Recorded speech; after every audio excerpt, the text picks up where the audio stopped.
টাইগারদের নির্বাচক পদের জন্য বিসিবিতে সাক্ষাৎকার দিয়েছেন 10 জন সাবেক ক্রিকেটার। যদিও তাদের মধ্যে থেকে নেওয়া হবে মাত্র একজনকে। আর প্রধান নির্বাচক হিসেবে চূড়ান্ত করা হয়েছে সাবেক অধিনায়ক হাবিবুল বাশার সুমনের নাম। জানা গেছে শিগগিরই চূড়ান্ত করা হবে নির্বাচকদের নাম। নাজমুল হাসান পাপন জামানায় নিয়োগ পাওয়া গাজী আশরাফ হোসেন লিপু আর কন্টিনিউ করতে চান না প্রধান নির্বাচক হিসেবে। বিসিবিকে জানিয়ে দেওয়ার পরই লিপুর জায়গায় সাবেক নির্বাচক হাবিবুল বাশার সুমনকে মনোনীত করেছে বোর্ড। গুঞ্জন ছড়িয়েছে ক্রিকেট পাড়ায় প্রায় 5.5 লাখ টাকা বেতনে নতুন চেয়ারে বসতে যাচ্ছেন সুমন। লিপু দায়িত্ব নেয়ার সময় ডেপুটি হিসেবে পেয়েছিলেন আব্দুর রাজ্জাক ও হান্নান সরকারকে। কিছুদিন পরই হান্নান সরকার ইস্তফা দেয়ায় তার স্থলাভিষিক্ত হন আরেক সাবেক ক্রিকেটার হাসিবুল হোসেন শান্ত। বিসিবির গেল নির্বাচনে অংশ নেওয়ার জন্য পদত্যাগ করেন আরেক নির্বাচক আব্দুর রাজ্জাক।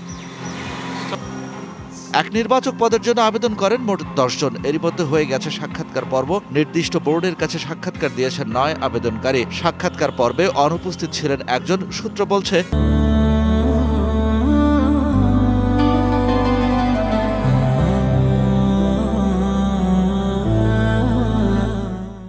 ইন্টারভিউ বোর্ডে ছিলেন বিসিবি পরিচালক ফারুক আহমেদ, নাজমুল আবেদিন ফাহিম ও খালেদ মাসুদ পাইলট। অনেক শক্তিশালী হতে পারে। নির্বাচক পদের আবেদনকারীদের সবাই সাবেক ও বর্তমান ক্রিকেটার, অর্থাৎ আবেদনকারীদের কেউ কেউ ঘরোয়া ক্রিকেটে নিয়মিত মুখ। জানা গেছে এই প্রার্থীরা তাদের বাৎসরিক আয়ের হিসেবে প্রতি মাসে যে টাকার অঙ্ক দাঁড়ায় সেটাকেই চেয়েছেন মাসিক বেতন হিসেবে। নির্বাচক পদের জন্য আবেদন করেছেন তুষার ইমরান, ধীমান ঘোষ, আনোয়ার হোসেন মনির, নাইম ইসলাম, জিয়াউর রহমান, নাদিফ চৌধুরী, মেহরাব হোসেন ওপি, জাভেদ ওমর বেলিম, মুশফিক বাবু ও ইলিয়াস সানি। এই 10 নির্বাচক প্রার্থীর মধ্যে সাক্ষাৎকার পর্বে জিয়াউর রহমান ছাড়া বাকি সবাই কথা বলেছেন বোর্ডের সাথে।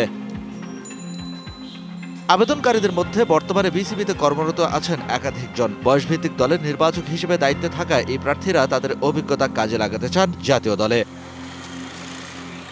Shahan Papon, DBC news desk.